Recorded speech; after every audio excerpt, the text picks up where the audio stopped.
I did not post yesterday. I'm gonna give myself grace. I wish I had, but the way that my day flowed, this is excuses. I prioritize spending time with some close friends that were visiting from out of town. It was actually a really sweet day. The older I get and the more that, after everything that I've been through and the relationships that I've had to lose along the way on this healing journey, when I have the opportunity to spend time with people that bring joy to my heart, people who I can expand love with, I will take it. This is a little bit of a learning curve making these videos every single day, and I'm gonna give myself some grace while at the same time I am pushing myself to keep the continuity together.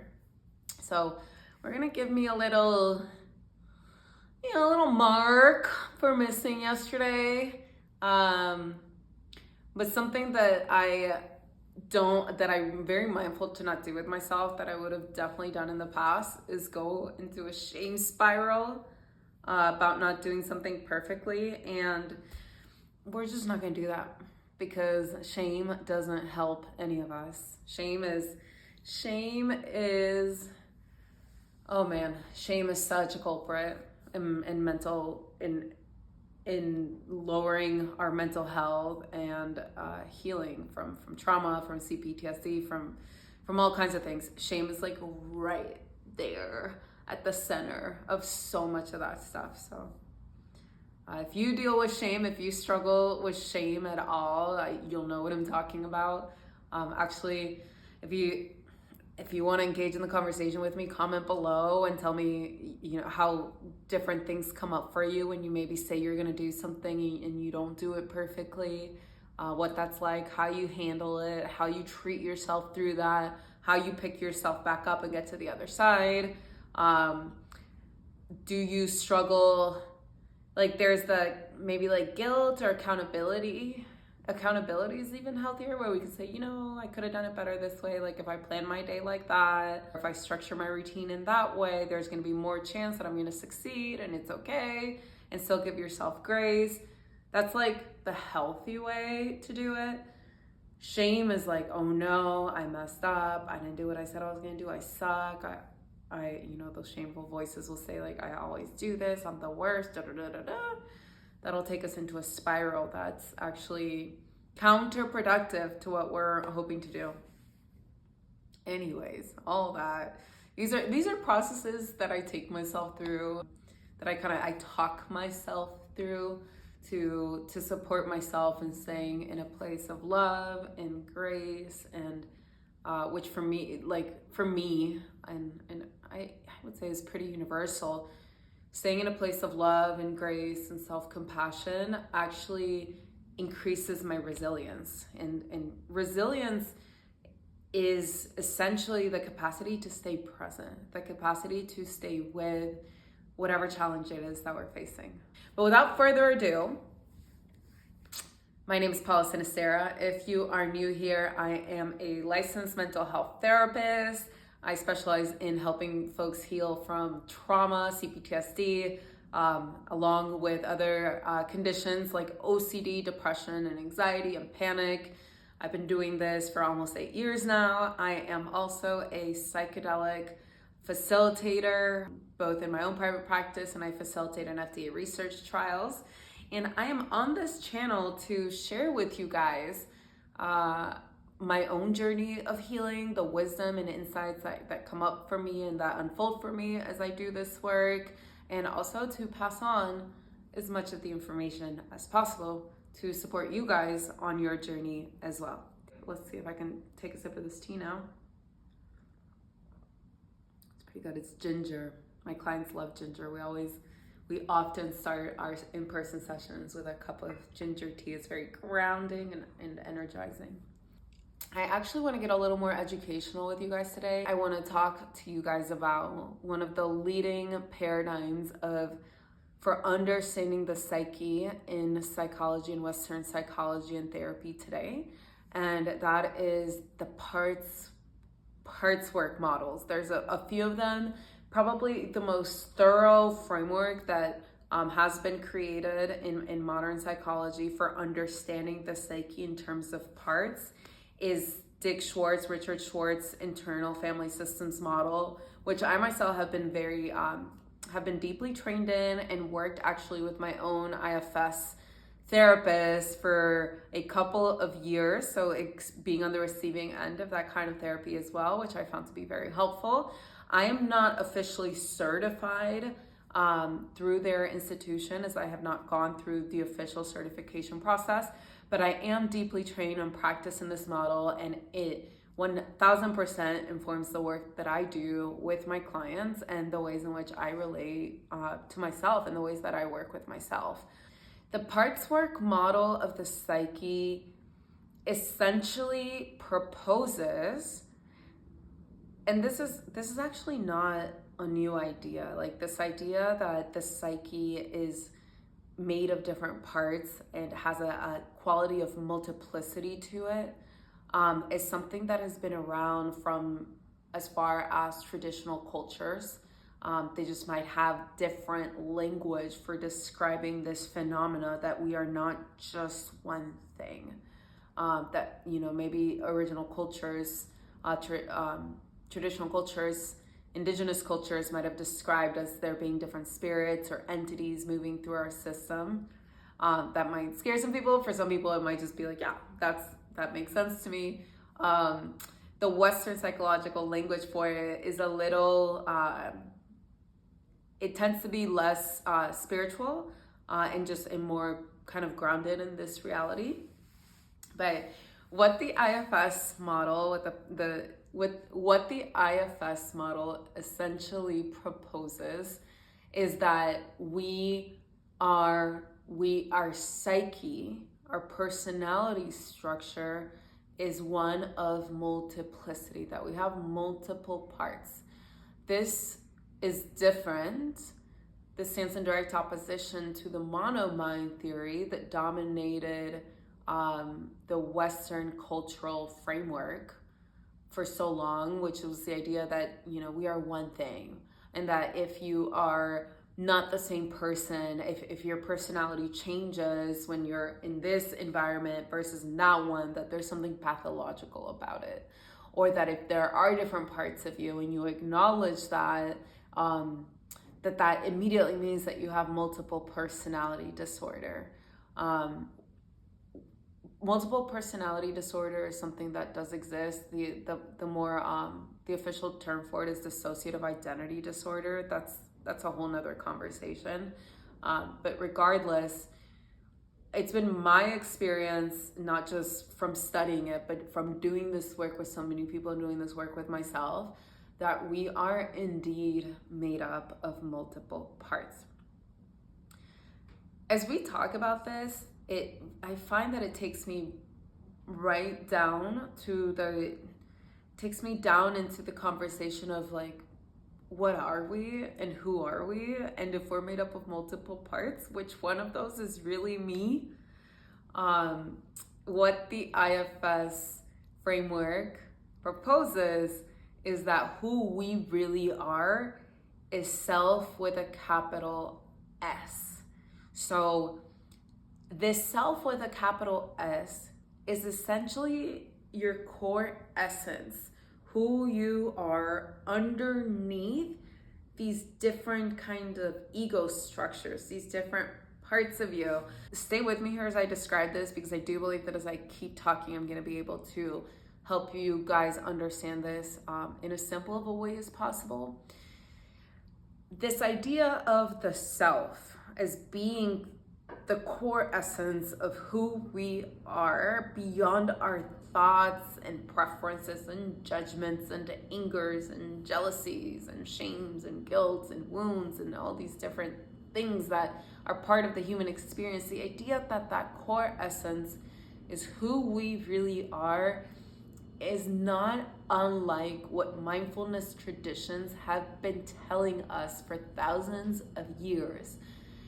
That the core being that we really are is the what they would call the self. They would call what what IFS is calling the self. These mindfulness traditions describe essentially as witness consciousness, the observer, the part of us, the observer self that witnesses our whole life unfold. So it's that core stable aspect of us that is never changing, that although we may go through different moods, through different ideas, through different seasons of our lives, or maybe we're dominated by anger or by grief or by joy, that all of those kinds of states, they come and they go, and they come and they go. Anxieties, insecurities, they come and they go. But there is something stable underneath that is always there. Is the aspect of you that has been observing that the core experience of being you underneath these different states.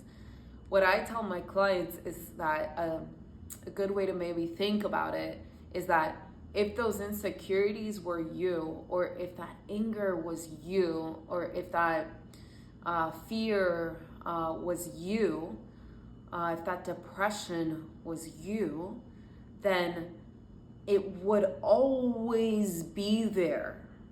It would always be there. But in fact, what we find is that all of those kinds of states of being that shift, that are in flux, that come and go, they come and go.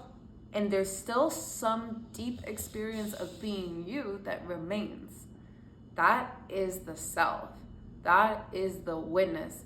Now, I would say the difference between the way that mindfulness traditions talk about this core essence of being and the way that IFS proposes it is that in the mindfulness traditions, that witness consciousness, it tends to be a much more neutral observer. Although a quality of compassion does tend to permeate from this aspect of us, overall, there does overall tend to be, and if you've come across traditions that aren't like this, talk to me in the comments and push back, or let me know what you know. But as far as my studies and my experiences with mindfulness traditions, which have been at the core of the work I do as well, the way I would describe the witness consciousness that we're introduced to in these traditions is that it's a lot more of a neutral observer.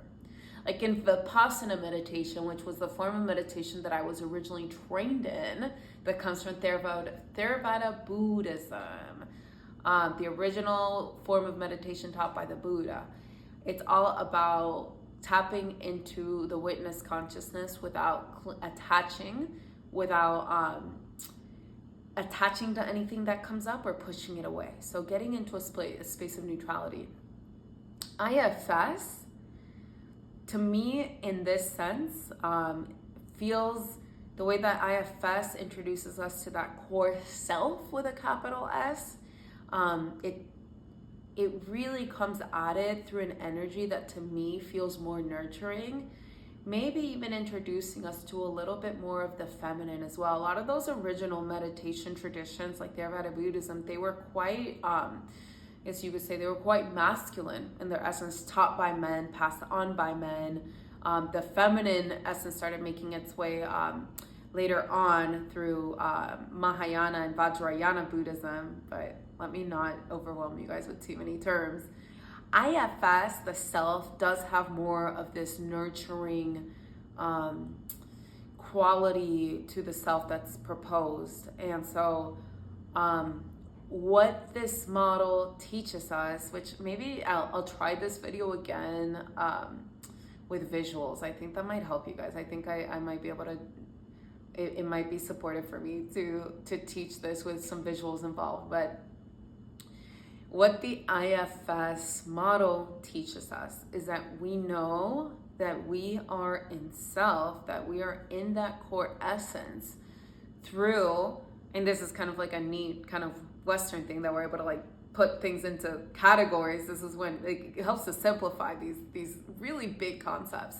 But we know that we are in the self through what the IFS model describes as the 8 C's. And so the 8 C's are the 8 qualities of being that when they're present, they may all be present, or just some of them are present, we know that we are more in self. And so what these are, I'm gonna attempt to, there's always a couple that I end up forgetting, so I actually have it saved here to go over, but I'm gonna attempt to do it off the top of my head. The 8 C's are compassion, calm, curiosity, clarity, connectedness. I'm missing 3. Okay, we're gonna pull it up. This happens. This is a thing, guys. Remembering those 8 C's is a whole thing. Okay, curiosity, calmness, clarity, compassion, confidence, courage, creativity, and connectedness. That when those states of being are here, we know we are stepping into the core self.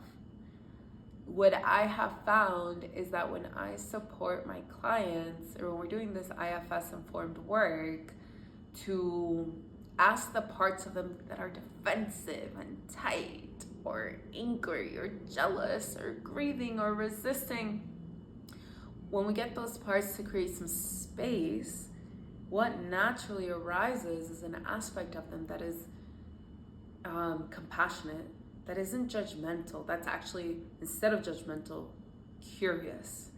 It's more steady, it's more calm. And in this is that the self with a capital S.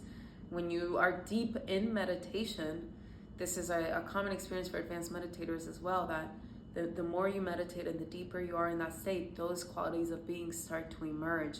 So what these traditions propose is like, that's who we really are underneath all of our defenses. A few other qualities or behaviors that enhance the healing process that the IFS proposes is understood through the notion of the 5 Ps. So these are also good to have in mind. Patience, persistence, playfulness, perspective, and presence. That when those states of being, when those behaviors, those practices are present, they support us for being in the self. The patience one is one that I can say I have grown in the way that I treat myself, and playfulness too. That's when I know that like I feel good about where my healing journey is going. I am treating myself in that way more frequently, more often. Like even in this missing not filming a video yesterday, in the past I might have come down really hard on myself, but I found myself meeting that with like patience and curiosity, and okay, how can we like structure our day so that this doesn't happen again?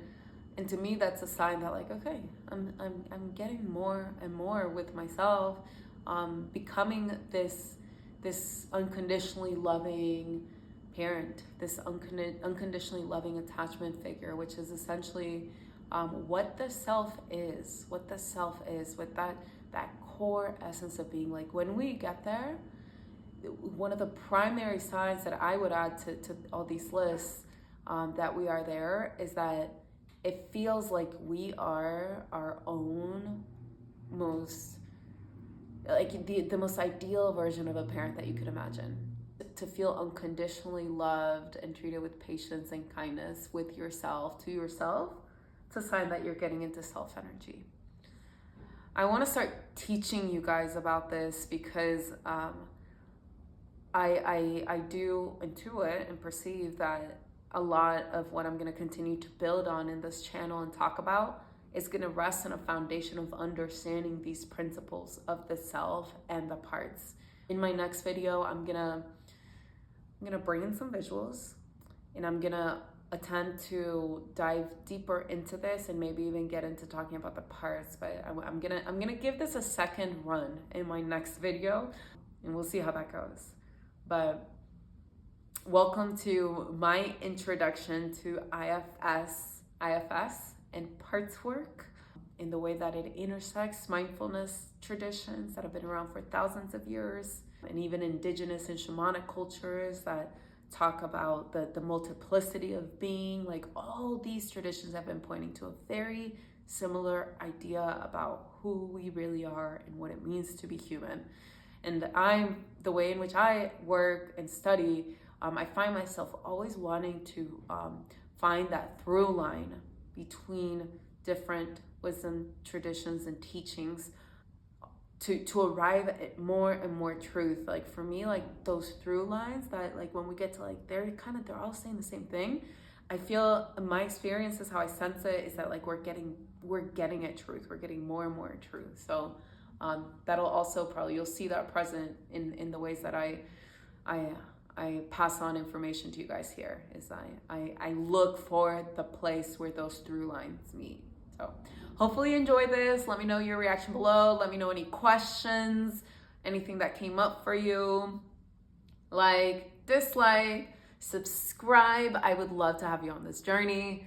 And yeah, I look forward to seeing you guys again in my next video. Bye.